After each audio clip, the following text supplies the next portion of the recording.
Magnon, cette fois-ci, on va parler de la bachelorette Stéphanelle. Stéphanelle qui est sur les critiques de certains blogueurs, notamment Lyrus Motassi et certains TikTokers aussi, pour la simple raison qu'elle a estimé que la dernière chanson de Joël Lafleur, Le bâton de manioc à 12 merveilles, est trop, je vais reprendre ses propos, est trop bête. Voilà. Mm. Donc, elle n'arrive pas à comprendre pourquoi les gens peuvent faire des challenges sur ça. Les gens peuvent dire à haute intelligible voix que c'est une très belle musique. Donc, pour elle, elle a estimé que bon, ça n'avait pas lieu d'être. Hein. Les gens ne doivent même pas encourager cela.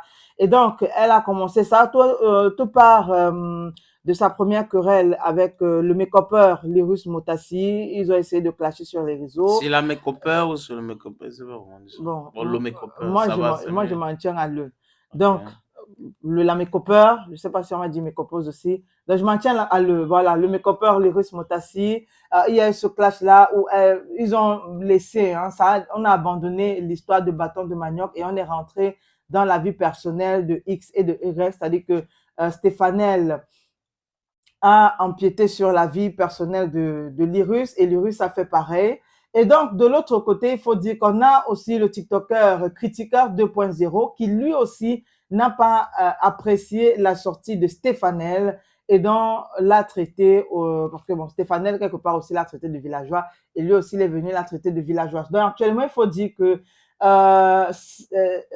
envie de dire ça comment, Joël Lafleur est en fait en train de diviser un peu l'opinion. Il y a un Ça camp fait du bien pour... pour Joël Bon, Lafleur. Il ça fait un divise pas bien les pour jouer gens. la fleur parce que oui, sa musique va prendre de l'ampleur, les gens vont faire de plus en plus de challenges. Mais de l'autre côté, on a des gens qui ne supportent pas. Et parce qu'on parle de Stéphanel, je vais aussi parler du mannequin Chris Mbele. Voilà.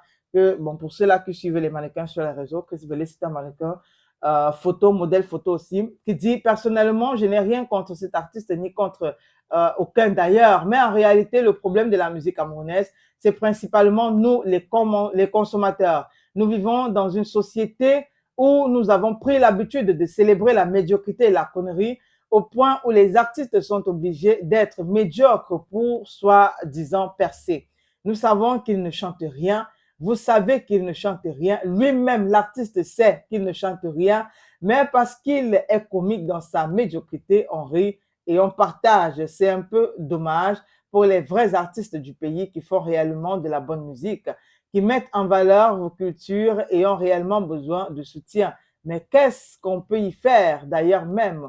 On a quoi d'autre à faire? Rien. Alors, allons seulement. Là, c'est le commentaire de Chris Mbele. Oui, c'est la réalité. Si quelqu'un fait une bonne chanson, chante bien, on va pas partager. On va trouver qu'il faut qu'il donne l'argent pour faire les challenges.